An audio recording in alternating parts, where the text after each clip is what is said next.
अब 27 को ध्यान में रखते हुए 4 जून से आज़ाद समाज पार्टी सत्ता परिवर्तन यात्रा शुरू करेगी, जिसकी शुरुआत उसी जिले से होगी जहां से आज़ाद समाज पार्टी का प्रथम संसद सदस्य जीत कर आया है, बिजनौर से। और पहला फेज हम लोग उसका अनाउंस कर रहे हैं 4, 5, 6 बिजनौर, मेरठ और 24 में। तो हम 2 ही सीटों पे लड़े थे। 2022 में जिस तरह का रिजल्ट आए उस परिणाम से हमने हार नहीं मानी, मेहनत की। हमारी पार्टी के अंतिम कार्यकर्ता ने भी अपने काम को, जिम्मेदारी को समझा और जिम्मेदारी के आधार पर काम किया। सीमित संसाधनों में उन्होंने आज़ाद समाज पार्टी का एक मजबूत संगठन पूरे उत्तर प्रदेश में बनाया। परिणामतः हम लोग जब लोकसभा चुनाव में गए 24 के, तो जिस सीट पर पार्टी ने मुझे लड़ाया उस सीट को हम लोग जीते 1.5 लाख से के करीब अंतर से। वो भी तब जब एक तरफ सत्ता थी, दूसरी तरफ एक बहुत बड़ा गठबंधन था। विपक्ष के लगभग सभी नेता एकजुट थे। 2 ही धड़ों में बटा हुआ था देश, एनडीए या ANDA अलायंस। उस समय भी कार्यकर्ताओं के बढ़े हुए मनोबल, उनकी मेहनत से ये जो एक बड़ा सा विचार बन गया था कि इधर या इधर के लोग जीतेंगे, उनको हरा के आज़ाद समाज पार्टी काशीराम ने 1.5 लाख से करीब वोट लेके अपने प्रत्याशी को जिताया। दूसरी सीट जो डुमरियागंज है, क्योंकि आज़ाद समाज पार्टी को कमजोर दिखाने के लिए कहा जाता है कि उनका प्रभाव पश्चिम उत्तर प्रदेश में है, तो दूसरी सीट हम लोग लड़े डुमरियागंज सिद्धार्थनगर जिले में जाकर, जहां पार्टी को 80,000 से ज्यादा मत मिले। पार्टी तीसरे स्थान पर आई और बाकी 78 सीटों पे हम लोग नहीं लड़े। लेकिन अब आज़ाद समाज पार्टी काशीराम अपनी तैयारियों को और आगे बढ़ा चुकी। 24 से 26 में आगे, 22 से 24 की तैयारी और 24 से 26 और 26 की तैयारियां तब जब 24 में आज़ाद समाज पार्टी काशीराम का एक प्रत्याशी जो जीता और वो सांसद बनकर लोकसभा में चला गया और लगातार लोकसभा में जनहित के, कमजोर वर्गों के हर मुद्दे को मजबूती से उठाने का काम कर रहा है। तो 4 जून एक ऐतिहासिक दिन है, जिस दिन परिणाम आए थे। तो पार्टी ने तय किया है कि 4 जून को हम लोग हमेशा के लिए आज़ाद समाज पार्टी के माध्यम से व्यवस्था परिवर्तन दिवस के रूप में मनाएंगे। ये आंदोलन जो शुरू हुआ है, जिसको पहला परिणाम जो है वो उत्तर प्रदेश की नगीना लोकसभा से मिला है, उस परिणाम को उत्तर प्रदेश में 27 में बढ़ाने के लिए, मजबूत करने के लिए, सत्ता प्राप्ति के लिए और सत्ता के द्वारा कमजोर वर्गों के हितों की रक्षा के लिए जो 14 साल के लगभग का एक पीरियड हो गया 2012 से और 26, उस सूखे को खत्म करने के लिए। क्योंकि जब जो समाज, जो विचार सत्ता में नहीं होता, उसका कितना नुकसान होता है, इसका आकलन समाज तब करता है जब वो सत्ता से काफी दिन दूर रहता है। जैसे 12 तक जब हम लोग सत्ता में थे तो नौकरियां मिलती थी, विभागों में आरक्षण के फॉर्मूले लागू होते थे, जमीनें मिलती थी, रोजगार करने के लिए अच्छा माहौल मिलता था, पढ़ने के लिए अच्छा माहौल मिलता था, समय पर स्कॉलरशिप मिलती थी, ठेकेदारी में SC ST के सरकारी ठेकों में रिप्रेजेंटेशन था, कर्मचारियों को तकलीफ नहीं होती थी अपनी बात को, अपने काम करने में, और आम जनमानस भी धीरे धीरे तरक्की की तरफ बढ़ रहा था, नई नई योजनाएं लागू हो रही थी। आज हम कहां खड़े हैं? बिना सत्ता के जो जमीनें हमें दी गई थी वो लगभग छीन ली गई हैं, कहीं कोर्ट के आदेश पे, कहीं जिला एडमिनिस्ट्रेशन के आदेश पे, कहीं भूमाफियाओं ने कब्जा कर लिया है। और जिस तरह का अन्याय, अब तो हालत यह है कि बारातें भी रोकी जा रही हैं। मथुरा में सजी धजी एक कमजोर वर्गों के, बहुजन समाज के व्यक्ति की बारात को, बेटियों की बारात को बर्दाश्त नहीं कर पाए, और किस तरह की हिंसा की कि उन बच्चियों को किस तरह का अपमान सहना पड़ा, ये भी हमारे सामने है। लगातार जिस तरह से हमले हो रहे हैं, बैकलॉग बढ़ता जा रहा है, रोजगार नाम का जो एक अधिकार था वो खत्म हो गया है। लगातार स्कूल बंद किए जा रहे हैं।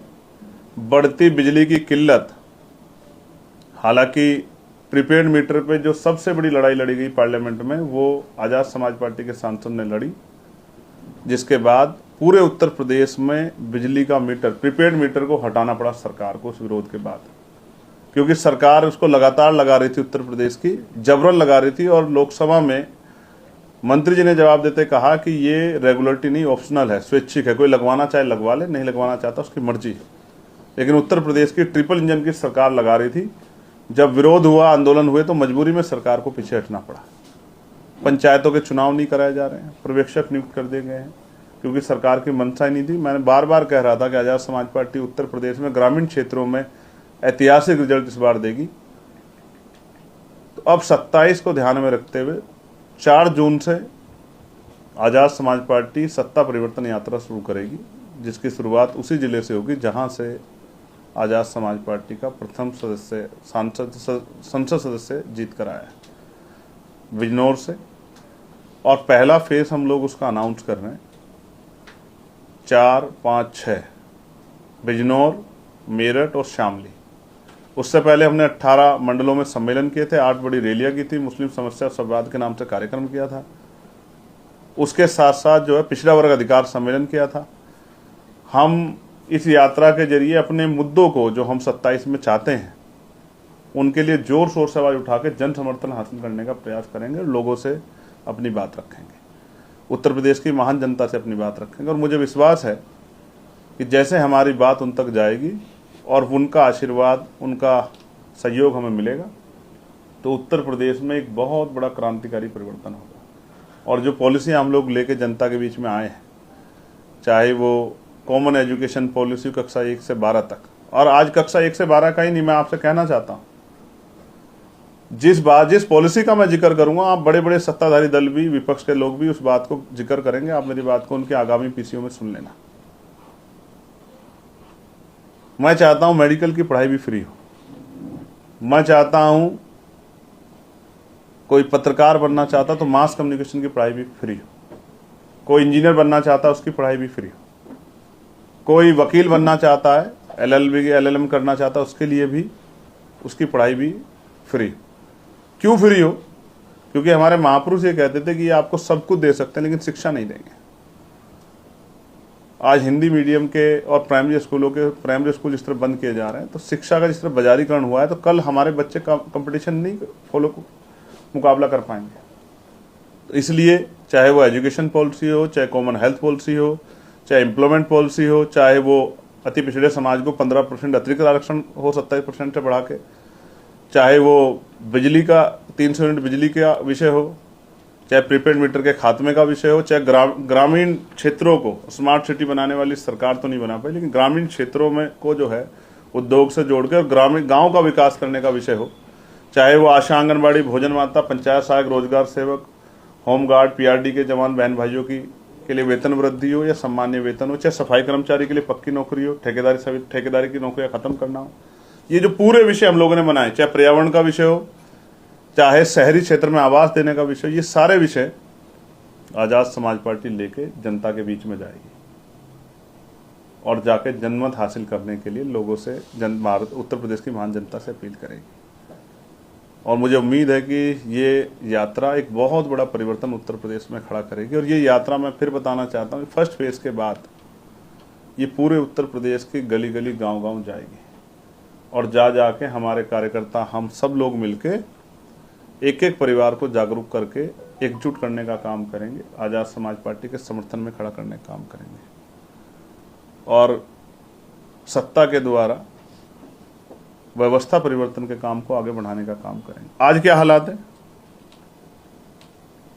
सरकारी दफ्तरों में बिना रिश्वत के कोई काम नहीं हो रहा। व्यक्ति जाता है, दफ्तर के बाहर बैठा रहता है, मजबूत आदमी आके अंदर जाके अपना काम करा लेता है। आज क्या है, जो जमीनें दी गई थी उनको किस तरह छीना जा रहा है, बुलडोजर चलाए जा रहे हैं। सहारनपुर में आपने देखा होगा, कोई सुनने वाला पूछने वाला नहीं, इनको ऐसा लगता है। इसलिए जुल्म भी बढ़ रहा है, रेप हत्याएं भी हो रही है, मारा भी जा रहा है बहुजन समाज के लोगों को और न्याय भी नहीं मिल रहा है। निजी स्कूलों ने मनमानी कर रखी है, फीस बढ़ा देते हैं, सिलेबस बदल देते हैं, यहाँ से सारी वर्दी लेनी पड़ेगी, यहाँ से जूते लेने पड़ेंगे। किस तरह से जनता पिस रही है और कितना बैकलॉग उत्तर प्रदेश में बाकी है कोई बताना नहीं चाहता। कोई भर्ती ऐसी नहीं जो 69,000 शिक्षक भर्ती है, कोई भर्ती जो बिना घोटाले के हो रही है, आरक्षण का घोटाला। और अब नीट का पेपर आप देख लीजिए, नीट का पेपर लीक हो गया, कितने पेपर उसके बाद भी मैंने कहा है जो पेपर लीक हो गए। अब तो हाई स्कूल और इंटर के पेपर नहीं बच रहे, और जिन रोल नंबर को वीआईपी रोल नंबर बताया जा रहा था वो टॉप कर जा रहे हैं, जो 9th-10th में फेल हो गए वो 12th में टॉप कर जा रहे हैं। देखिए क्या किस तरह का चल रहा है सिस्टम। कई बार तो मुझे लगता है कि हमें सीबीआई, ईडी, इनकम टैक्स की आवश्यकता नहीं है। जो पाखंडी बाबा घूम रहे हैं उनसे भी हम लोग जो हैं, नीट में कौन आदमी जो है पेपर लीक किया उनके बारे में जानकारी जुटा सकते हैं। वो तो सरकार के बड़े करीब है। आप जानते हैं मैं किनका जिक्र कर रहा हूँ, मैं नाम भी नहीं लेना चाहता, मगर ऐसे फर्जी बाबाओं से देश आगे नहीं बढ़ेगा। देश तो वैज्ञानिक दृष्टिकोण से और महापुरुषों के रास्ते पे चल के आगे बढ़ेगा। जब तक हमारे लोग इनके भरोसे बैठ के किस्मत का इंतजार करते रहेंगे, अच्छे दिन का इंतजार करेंगे, तब तक अच्छे दिन नहीं आएंगे। जब तक हमारे लोग मेहनत करके, और बाबा साहब अम्बेडकर ने जो पॉलिटिकल पावर हम लोगों को दी है उसको ग्रहण नहीं करेंगे, तब तक हमारे हालात बदलने वाले नहीं। इसी बात को ध्यान में रखते हुए आजाद समाज पार्टी पूरे उत्तर प्रदेश में सत्ता परिवर्तन यात्रा करेगी, और जो इतने सारे मुद्दे हम लोगों ने बनाए उनको घर घर तक पहुंचाने का काम करेंगे। हमारे सीनियर लोग वॉल पेंटिंग करके, छोटे छोटे साधनों से प्रचार करके घर घर तक अपनी बात को पहुंचाएंगे। अब मुझे लगता है कि अगर आपका कोई सवाल हो तो आप पूछ सकते हैं मेरी इस बात के बाद कि जहां इस प्रदेश में सारी चीजों की परमिशन है, वहां आप बाबा साहब अम्बेडकर की जयंती और जो तमाम बहुजन महापुरुष है, गुरु रविदास जी, गुरु कबीर जी, उनकी जयंती पे कोई नई परमिशन नहीं अर्जित कर सकते हैं।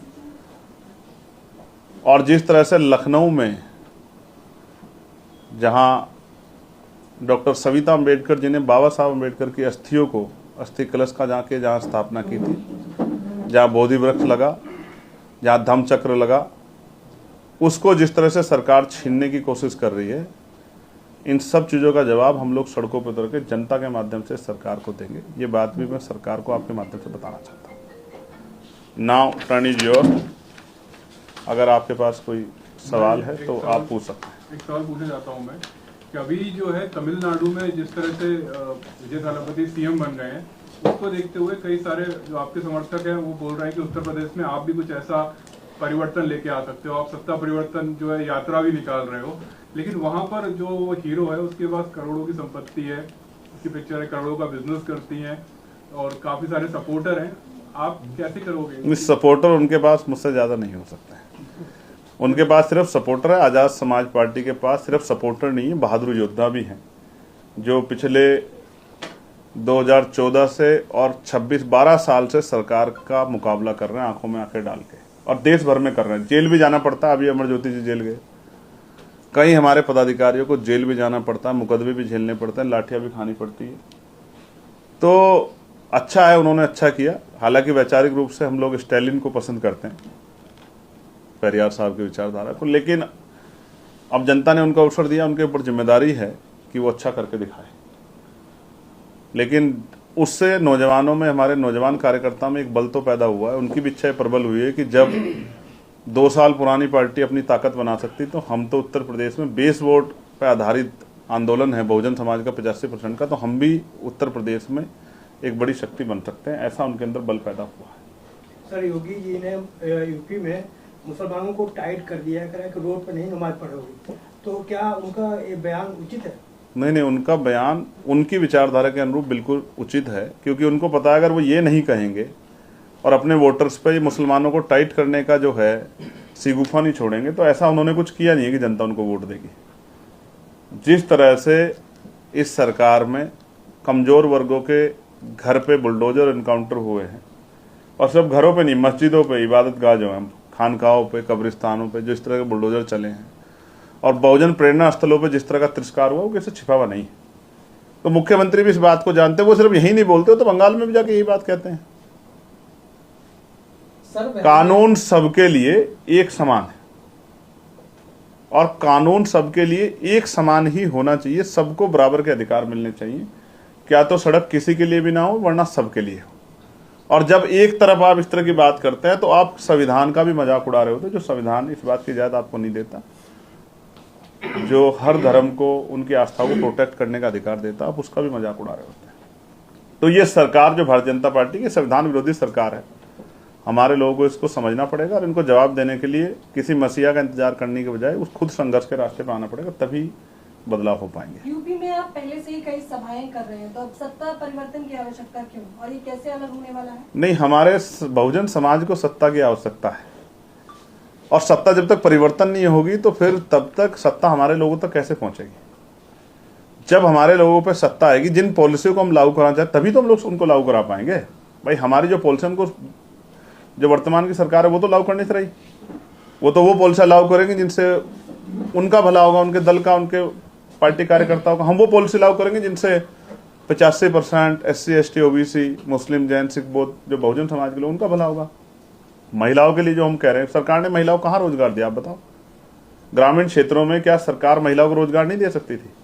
आज भी कितने बड़े पैमाने पर घास ला के पेट भर के, जिन पर जमीनें भी नहीं, किस तरह से अपना पेट पालती हैं महिलाएं और अपने बच्चों का अपना घर चलाती है, सरकार को क्या पता है? लोन कहाँ मिलता है बहुजन समाज के लोगों को? उनकी तो फाइलें दबी रहती है। तो इसलिए मैं आपको कह रहा हूं कि हमारे लोगों को ही सत्ता की आवश्यकता है। जो आज सत्ता में, तो वो तो लंबे समय सत्ता में रहे या सत्ता के साथ रहे। बहुजन समाज के लोग तो सत्ता से बाहर है, न्याय भी नहीं मिल पा रहा उनको। आप लक्ष्मण यादव की किताब को विमोचन कर रहे थे, लेकिन लक्ष्मण यादव को यह कहना है जो संविधान की लड़ाई लड़ रहा है वो अखिलेश यादव लड़ रहे हैं। आप बहुत छोटी छोटी चीजों पर ध्यान देते हो, मैं बहुत बड़ी बड़ी चीजों पर ध्यान देता हूँ। मैं बहुजन समाज के लोगों से लड़ना नहीं चाहता, वो हमारे परिवार के लोग हैं। मैं फिर आपसे कह रहा हूं, आप भी मत लड़ो। आप भी जो चीज छोड़ी जा सकती है उसको छोड़ के, और जिन मुद्दों पे मिलकर लड़ सकते हैं उन पे मिलकर लड़ने के बारे में सोचो। बाबा साहब ने तो 1949 में जब लखनऊ में भाषण दिया तो ये कहा कि दलितों और पिछड़ों को मिलकर राजनीति करनी चाहिए। और लोकतंत्र 51% सहमति का नाम है। अगर 51% मुद्दों पे सहमति हो रही, चाहे आप साथ रोटी भी बैठ के एक थाली में ना खाओ, चाहे रोटी बेटी का रिश्ता भी मत करो, एक दूसरे घर भी आओ जाओ मत, लेकिन अपनी समस्याओं के हलों के लिए कमजोर वर्ग एकजुट होकर लड़ाई लड़े, तो उन्होंने कहा था कि बड़े बड़े नेता आपके जूतों के फीते बांधने में भी अपने आप को गौरवान्वित महसूस करेंगे। मैं जागरूक बहुजन समाज का कार्यकर्ता हूँ। मैं बहुजन समाज से लड़ने के लिए यहाँ काम नहीं कर रहा हूँ, बहुजन समाज की तरक्की के लिए काम कर रहा हूँ, उनको सत्ता में लाने के लिए। सर यूपी में आप कितने सीटों पर लड़ेंगे? अब और लोगों को मौका दीजिए। एक ही आदमी बार बार सवाल पूछेगा तो खराब हो जाएगा। कितनी सीटों पर चुनाव लड़ेंगे और क्या आजाद समाज पार्टी किसी से गठबंधन करेगी? भाई मैं बहुत छोटा सा कार्यकर्ता हूँ अपनी पार्टी का, ये स्टेट की टीम तय करेगी, जो वो तय करेगी उस पर हम लोग काम करेंगे। मुझे जो जिम्मेदारी दी गई है मैं उस बात को पूरी कर रहा हूँ। मुझे जिम्मेदारी दी गई, सबसे पहले उन लोगों को जानकारी दीजिए। मैं पीसी लखनऊ में भी करूंगा, लेकिन सबसे पहले उनको जानकारी दीजिए जो सबसे ज्यादा मदद करते बिना स्वार्थ के। इसलिए मैं आज आपके बीच में बैठा हूँ जानकारी देने के लिए। सर मथुरा प्रकरण में दूसरी बार ऐसा हुआ है। एक मिनट दे, अब इनकी तरफ आओ। मैं एक सवाल दे लेता हूँ, जाइए आप। हाँ, मैं कह रहा था सर, जैसे कि जो आपका वोटर है, जो आपको वोट करना चाहता है, वही दूसरी तरफ वो वोटर जो बहन जी को वोट करना चाहता है, सिर्फ वोटर, नेता नहीं, ठीक है ना, कोई आपकी पार्टी का व्यक्ति, ठीक है, उस व्यक्ति की ये सोच बन गई है, जो कुछ वो टेलीविजन पे देख रहा है और आपको या बहन जी को सुनता है मोबाइल के माध्यम से, उसकी ये सोच बन गई है अपनी। क्योंकि मैंने कल ही एक व्यक्ति से ऐसे बात की तो उसका जवाब ये था, आप कुछ भी कर लीजिए, जब तक बहन जी और चंद्रशेखर एक साथ एक मंच पे नहीं आएंगे तो पॉसिबल ही नहीं है कि वो यूपी में सत्ता हासिल कर सके। ये एक आम व्यक्ति का सवाल है सर, आप इस पर क्या कहेंगे? देखो भाई, मैं वो हमारी सम्माननीय है और मैं कोई बहुत टिप्पणी नहीं करना चाहता हूँ। मैं हमेशा उनका सम्मान करता आया हूँ, हमेशा उनका सम्मान करूँगा। कुछ फैसले समाज को लेने हैं कि वो व्यक्ति के साथ हैं, विचार के साथ हैं, उनको अपनी हालात से फैसला लेना है। अगले अगर 10 साल भी बहुजन समाज सत्ता में नहीं आएगा तो नेताओं का नुकसान होगा या समाज का नुकसान होगा, समाज को तय करना है। मैं कहना नहीं चाहता। मथुरा में जो घटना का आप जिक्र कर रहे हैं, सर मथुरा में दूसरी बार ऐसी घटना हुई, क्या किसी हमारे बहुजन समाज के प्रमुख नेता ने उस पर ट्वीट किया है? आप जागरूक लोग हो, मुझे बताओ। मार भी पड़ी है, बेटियों के सम्मान से साथ खिलवाड़ी, और जिस तरह पुलिस घुसी है पंडाल में, कभी ऐसा आपने सुना नहीं होगा। कि पूरी बाजार को खदेड़ दें, बच्चियों को चोट लगी। मैंने उस बच्चे से बात की थी, जी। उसको चोट लगी। तो आज तो हमारे नेताओं का, हमारे लोगों का दर्द भी नहीं दिखाई देता है। आप मेरी बात को समझना, समाज अपना अच्छा बुरा स्वयं सोच सकता है, उसको पता है कौन लड़ रहा है। अध्यक्ष जी, मेरा दो छोटा छोटा सवाल है। एक तो जो फाइनेंशियल क्राइसिस, एक सेकंड दे दो। मथुरा की घटना बड़ी पीड़ादायक है। बार बार एक सवाल भी आता है, मैं आपका नहीं है मगर मैं बता रहा हूँ कि भाई वहां तो नहीं गए, भाई वहां तो नहीं गए। लेकिन मैं सब जगह नहीं जा सकता हूँ। अगर मैं सब जगह जाता ही रहूंगा तो मेरा काम कौन करेगा। हिंसा एक विषय है, लेकिन सशक्तिकरण दूसरा विषय है। और हमें आज आर्थिक सशक्तिकरण की जरूरत है। आज मेरे पास ताकत हो तो मैं करोड़ों नौजवानों को रोजगार दे दूं, करोड़ों लोगों की, करोड़ों गांव के हालात बदल दूं, करोड़ों लोगों के हालात बदल दूं। आज जो है उनके, जिनके पास घर नहीं है, जिनके पास जमीन नहीं है, बहुत कुछ दे सकती है सत्ता। तो मैं अपने आप को कमजोर महसूस कर रहा हूं, इसलिए हम लोग ये लड़ाई लड़ रहे हैं। लेकिन मैं ये आपके माध्यम से भी मथुरा के साथियों से मैंने कहा था, अगर आवश्यकता पड़ी तो मैं जरूर आऊंगा। तो मैं कोशिश करता हूं कि जहां अन्याय ज्यादा हो और आरोपियों के पक्ष में पुलिस, एडमिनिस्ट्रेशन और सरकार खड़ी हो जाए, मैं वहां जाता हूं मैक्सिमम। जैसे आपने कपसाड़ में देखा कि उल्टा उस बच्ची के ऊपर ही टिप्पणी करने लगे कि वो तो ये कर गई होगी, उसका तो प्रेम प्रसंग था। जब उस पूरे परिवार कटघरे में खड़ा कर दिया और पुलिस वहां मीडिया को नहीं जाने दे रही है, पुलिस वहां पीड़ितों से मिलने नहीं जाने दे रही, तब फिर मुझे मजबूरी में जाना पड़ा। तो मैं वहीं जाता हूं जहां अन्याय, मुझे लगता है कि यहाँ न्याय की उम्मीद कम है और पीड़ित कहता है कि आप आ जाओ। सब जगह नहीं जा पाता। मथुरा में अब उनका नंबर है। जो फाइनेंशियल क्राइसिस है देश में, खासकर पेट्रोल और डीजल की कीमतें हैं, महंगाई है, उसको लेकर अपोजिशन एक अलायंस में नेशन वाइड प्रोटेस्ट शुरू करने जा रहा है। आपकी क्या भागीदारी होगी, क्योंकि आप हमेशा से सरकार के खिलाफ बोलते हैं? एक सवाल। दूसरा ये कि आप अपनी पार्टी के राष्ट्रीय अध्यक्ष हैं, क्या आप बिना पॉलिटिकल अलायंस कितनी संभावनाएं देख रहे हैं? क्योंकि 403 की विधानसभा है और चेन्नई में जो थलापति की विनिंग है, उसमें कहा जा रहा है कि उन्होंने 8 शेड्यूल कास्ट को जनरलशिप पर लड़ाया था, 4 जीत के आई, 8 मंत्री बनाए हैं। अभी आप उनके अलायंस से मिलकर भी आए हैं, एक बीकेसी जो पार्टी है जिसके। मैं तो बहुत लोगों से मिलकर आया हूँ, बता नहीं रहा हूँ। विदाउट पॉलिटिकल अलायंस कितना पॉसिबिलिटी आप देख रहे हैं? पहले महंगाई पे बात कर लेते हैं।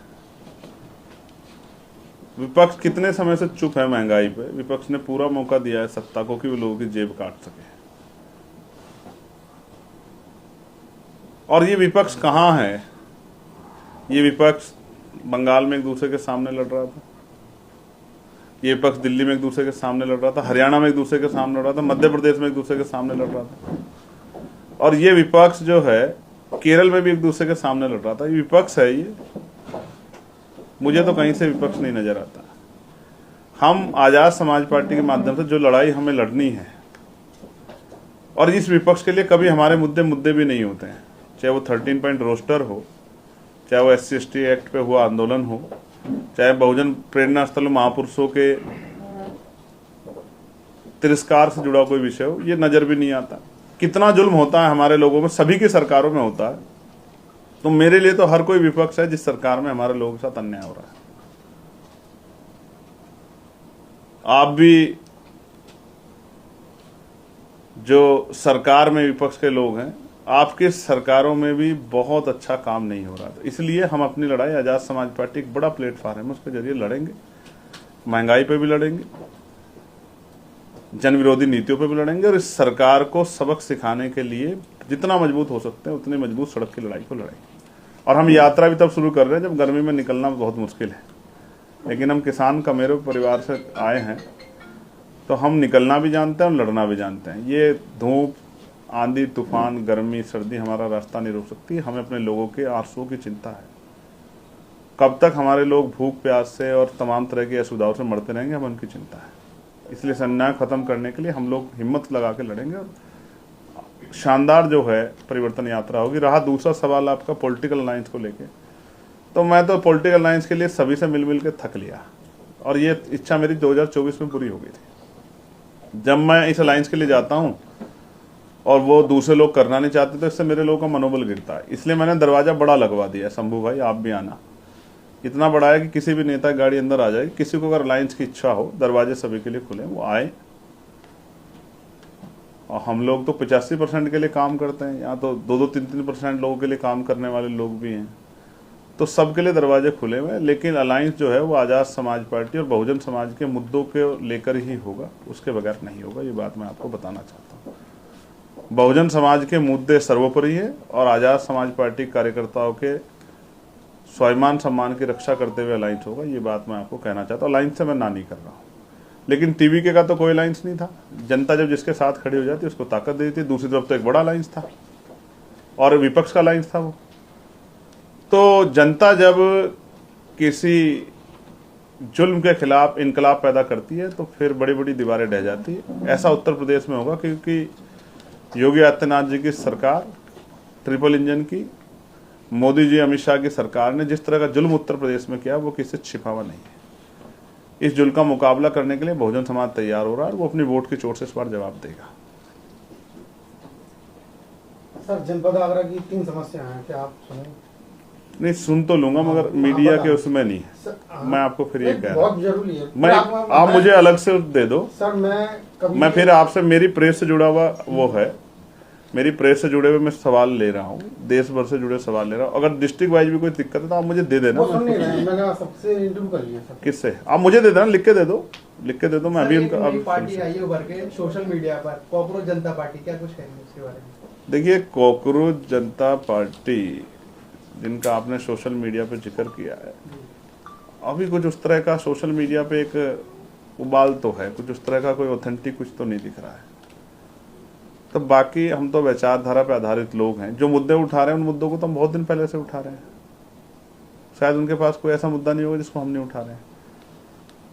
तो नौजवानों का जिस तरह का सपोर्ट आज़ाद समाज पार्टी के फेवर में, उसके परिणाम उत्तर प्रदेश में आपको दिखाई देंगे। इस यात्रा के बाद आपको एक माहौल बनता दिखाई देगा, क्योंकि जो चुनाव होते हैं विधानसभा और लोकसभा, वो परसेप्शन पे होते हैं।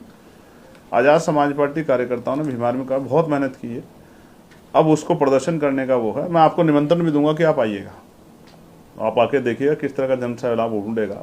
इस भयंकर गर्मी में भी माएँ बहनें, नौजवान, बड़े बुजुर्ग आशीर्वाद देने के लिए आएंगे, ऐसा मुझे विश्वास है। आप देखिएगा। धन्यवाद। सर, आज़ाद समाज पार्टी जो है सत्ता परिवर्तन यात्रा जो कर रही है, कहाँ से शुरू करेगी और कहाँ पर समापन कहाँ? बिजनौर से शुरू करेंगे और फर्स्ट फेज में बिजनौर, मेरठ और शामली, और इसके बाद जो भी वो होगा वो सब आपको सूचना दी जाएगी, सब आपको जानकारी दी जाएगी। इसमें कोई परेशान होने की आवश्यकता किसी को नहीं है। ये समय के साथ आपको जानकारी मिलती रहेगी। सर, एक आखिरी क्वेश्चन। नहीं, एक आदमी को इतना ही अवसर मिल सकता है। ठीक है, धन्यवाद।